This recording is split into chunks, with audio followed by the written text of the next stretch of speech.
right like that. When you put it like that.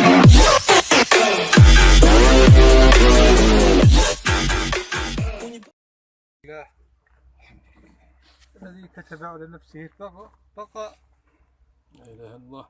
كتب على عباده الفناء. لا إله إلا الله.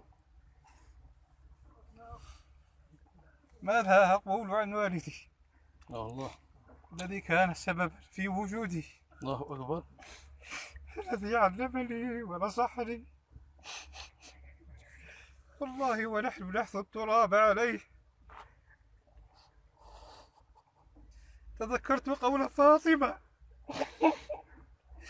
حينما رد الناس من دفن رسول الله فقالت: كيف طاوعتكم أنفسكم أن تحثوا التراب على رسول الله؟ ولكنها سنة الحياة، كل من عليها فان. ماذا أقول عن والدي؟ ومنذ أن فتحت عيني على الدنيا وأنا أراه إما قارئا لكتاب الله أو مطالعا للعلم. ماذا أقول عن والدي؟ أقول له: نم قرير العين، نم قرير العين يا والدي، فآن لك أن ترتاح، كما قال النبي صلى الله عليه وسلم: إذا مات العبد وارتفعت روحه تلقته الأرواح في السماء الدنيا يسألونه عن فلان وعن فلان، فيقول: فلان تزوج وفلان فعل كذا وكذا، ثم يقول أحدهم: دعوه يرتاح من عناء الدنيا. فارتح يا والدي، ارتح، فأنيسك كتاب الله، ارتح فكل الناس تدعو لك بالخير. ارتح يا والدي ونم قرير العين. فرغم مرضه وشدة مرضه كان صبورا ويقول: أنا سعيد بلقاء الله.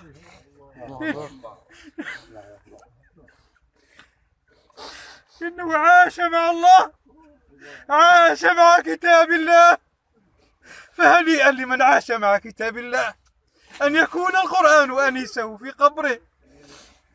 فحينما نصبره يقول: قل لن يصيبنا إلا ما كتب الله لنا وليس علينا. حينما نصبره فيقول: عشت طول حياتي مع النعم وأنا اليوم مع المنعم. عبدي مرضت فلم تزرني، ولو زرتني لوجدتني.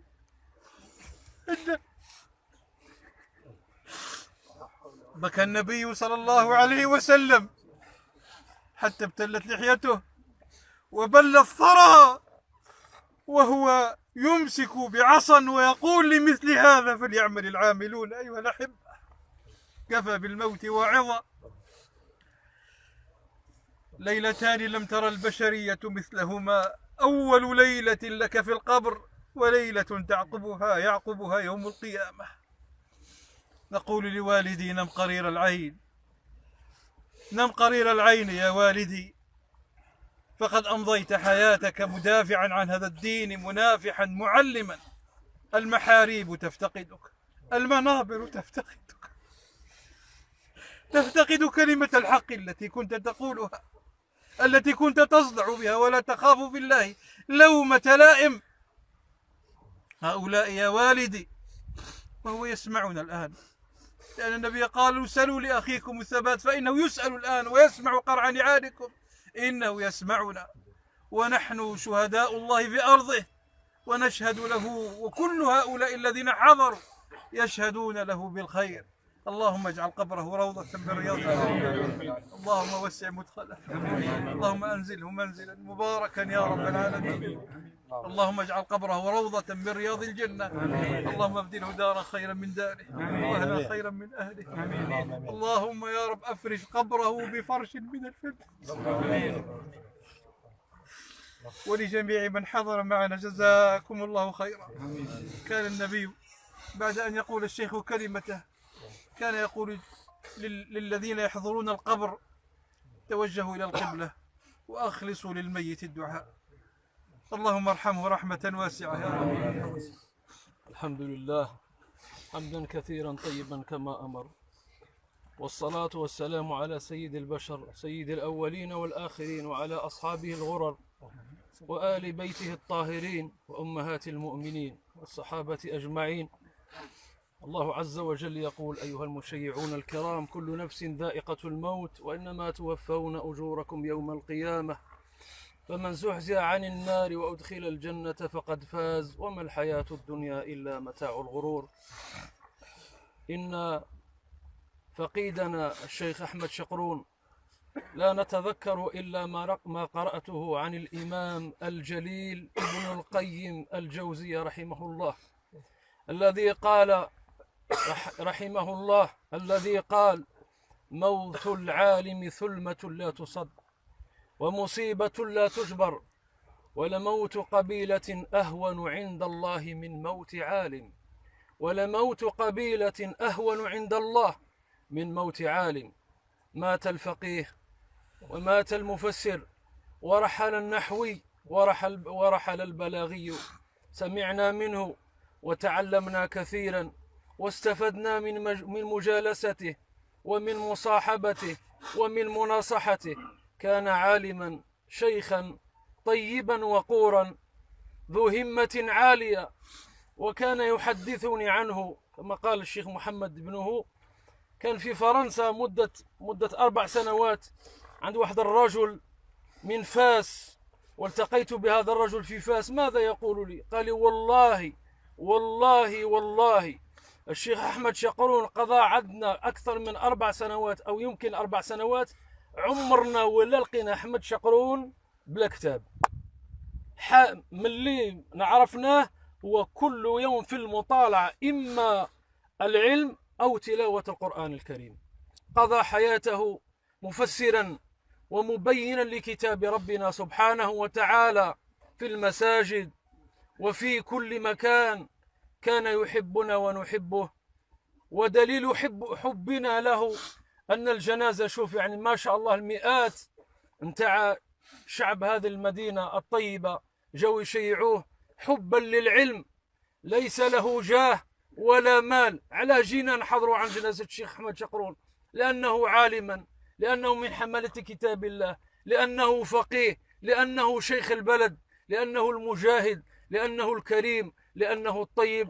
وترك لنا كما قال ذلك الوزير لأميره، قال: مات العز بن عبد السلام الآن استقر ملكي. قال: لا، مات العز بن عبد السلام وترك وخلف ورع ابن دقيق العيد. رحل عنا الشيخ أحمد شقرون وبقي الشيخ محمد شقرون. نسأل الله عز وجل أن يلحقه ببلده الشيخ محمد، وأن يفتح عليه فتحا عظيما لكي تستفيد هذه الأمة منه ومما تعلم عن علماء الشام وعلماء مصر وعلماء الحجاز. اللهم افتح عليه فتحا عظيما، افتح عليه فتحا كبيرا، واجعل البركة فيه وفي إخوانه. الوالدة نتاعهم الله يطول حياتها والله يفسح لها في أجلها، بدلها في العمر، والله يرزقهم بالصبر والمحبة والسلوان لوالدهم. عظم الله أجرنا جميعا في الشيخ. كلنا معزون، كلنا أحباب الشيخ، كلنا أولاد الشيخ، كلنا أحفاد الشيخ، كلنا محبون للشيخ. نعزوا بعضنا بعض في الشيخ اللي فقدناه. اللهم ارحمه برحمتك الواسعة، اللهم لا تحرمنا أجره، اللهم لا تفتنا بعده، اللهم اغفر لنا وارحمه برحمتك. المشايخ اللي راهم باقيين، الشيخ أحمد بن كابو راه مريض طريح فقيه البلاد الله يشافيه، والشيخ علي عبو راه معنا أيضا فقيه البلاد وقليل منكم من يعرفه، عالم البلاد وقليل منكم من يعرفه. الشيخ أبو بكر زدور، المشايخ اللي راهم في الحياة من حماة كتاب الله، اللي راهم يدرسوا العلم واللي راهم ينصحوا الناس، الله يفسح في أجالهم ويمد في أعمارهم ويجعل البركة في حياتهم وفي أولادهم وفي علمهم. ربي جازينا وإياكم، والله يعطينا أجر هذه اتباع الجنازة، الله يعطينا الأجر والحسنات، الله يقوينا في الدرجات، والله يعطينا الخير والبركات. آمين آمين. عظم الله أجركم وأحسن عزاءكم وغفر لميتكم. إنا لله وإنا إليه راجعون. سبحان ربك رب العزة عما يصفون وسلام على الحمد لله رب العالمين. استقامة لسنة رسول الله. استقبلوا